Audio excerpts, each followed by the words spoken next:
Сүрім газы белән агуланудан сак булырга кирәк. Узган төннәрнең берсендә Казандагы бер гаиләдә шок кына фаҗига булмый калды.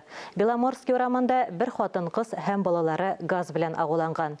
Бәхеткә аларны аңсыз килеш гаилә башлыгы күреп ала. Тиз арада ашыгыч ярдәм чакыралар. Фатирда газ исен тоеп күршесенә мөрәҗәгать итә. Постучал в дверь, спросил. Күршем ишекне шакып беренче булып миңа мөрәҗәгать итте. Бездә газ исе юкмы дип сорады. Юк дип җавап кайтардым.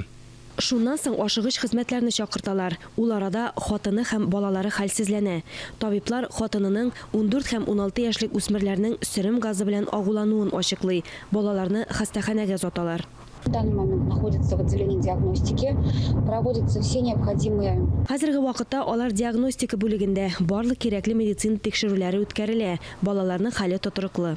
Аларны тиздән чыгаралар. Бу хәлгә тикшерү органнары, прокуратура игътибар иткән. Әлеге факт буенча куркынычсызлык таләпләренә җавап бирмәй торган хезмәтләр күрсәтү турында җинаять эше кузгатылды. Шуның белән бергә прокуратура һәм профильле ведомстволар тарафыннан газ җиһазларын куллану өлкәсендә куркынычсызлыкны тәэмин итү чаралары буенча тикшерү үткәрелә. Хәзер урында белгечләр эшли, газ белән тәэмин итү һәм җилләтү системаларын тикшерәләр. Гадәттән тыш хәлгә берничә көн кала белгечләрнең бу йортка килүләре турында әйткәннәр. Берничә ел элек бу йортта сөрем газы белән агулану очрагы булган. Не знаю, сколько лет тому назад мужик умер.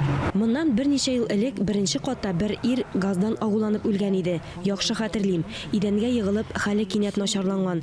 Хатынына вакытында ярдәм күрсәтәләр. Быел Татарстанда сөрем газыннан 4 кешенең гомере өзелгән, 55 кеше зыян күргән. Алия Галиуллина, Булат Шакиев, Дамир Мөхәммәтханов, Татарстан яңалыклары.